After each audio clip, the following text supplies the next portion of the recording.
आप देख रहे हैं नेट्रिक न्यूज, साहस सच कहने का।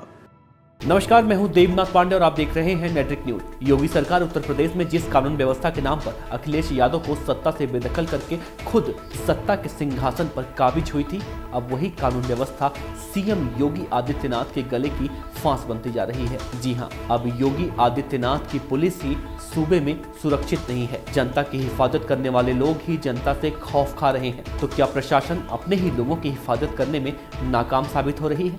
ऐसे में प्रदेश की बिगड़ी कानून व्यवस्था को सपा के अध्यक्ष अखिलेश यादव ने बीजेपी के खिलाफ सबसे बड़े हथियार के तौर पर इस्तेमाल करना शुरू कर दिया है।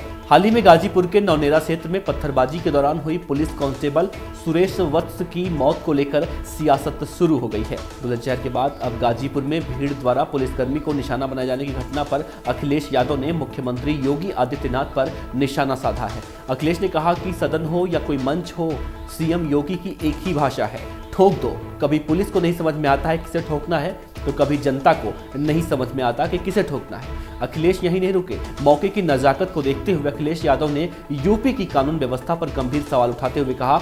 अखिलेश यादव ने कहा कि मुख्यमंत्री योगी आदित्यनाथ की ठोको नीति पर चल रहे पुलिस ऑफिसर मुठभेड़ करके अपनी तैनाती बचा रहे हैं। इतना ही नहीं, समाज में जगह जगह हिंसक घटनाएं हो रही हैं। बीजेपी के शासन में अपराध दोगुने हो चुके हैं। जगह जगह बेटियों के साथ अन्याय और अपराध हो रहा है। हमें दुनिया के सामने शर्मिंदा होना पड़ता है कि हम अपनी बेटियों के साथ कैसा बर्ताव करते हैं। प्रदेश की कानून व्यवस्था इतनी बर्बाद पहले कभी नहीं थी।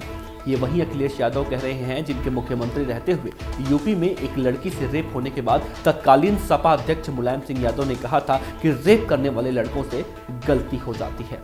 हालांकि योगी सरकार ने पुलिस विभाग के आंकड़ों के जरिए कई बार दावे किए हैं कि सूबे में कानून व्यवस्था बेहतर हुई है। लूट, डकैती, महिलाओं के खिलाफ यौन शोषण, बलात्कार जैसे कई अपराधों में कमी आई है। लेकिन इन आंकड़ों से इतर एक सच्चाई और भी है जिसे जानना बेहद जरूरी है। योगी सरकार में दहेज, हत्या, दुष्कर्म, छेड़छाड़ और महिला उत्पीड़न के मामले काफी तेजी से बढ़े हैं, जो कि पिछली सरकार के मुकाबले काफी ज्यादा है।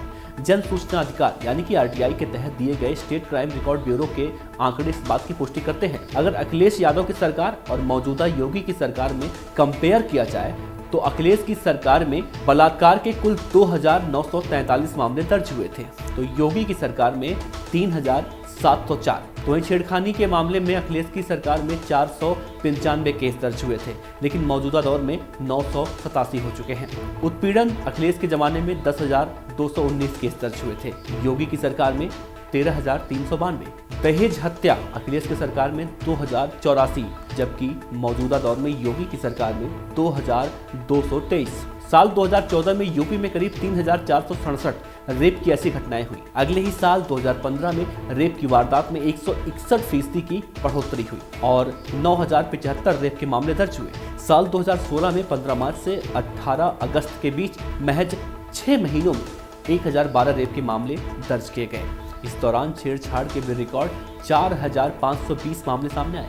लिहाजा जिस तरह से लोकतंत्र अब भीड़तंत्र का रूप लेता जा रहा है, वहीं अब सवाल ये भी खड़ा होता है कि क्या लोगों के मन से कानून का डर खत्म होता जा रहा है या सरकार ही अपनी नीतियों में विफल हो रही है?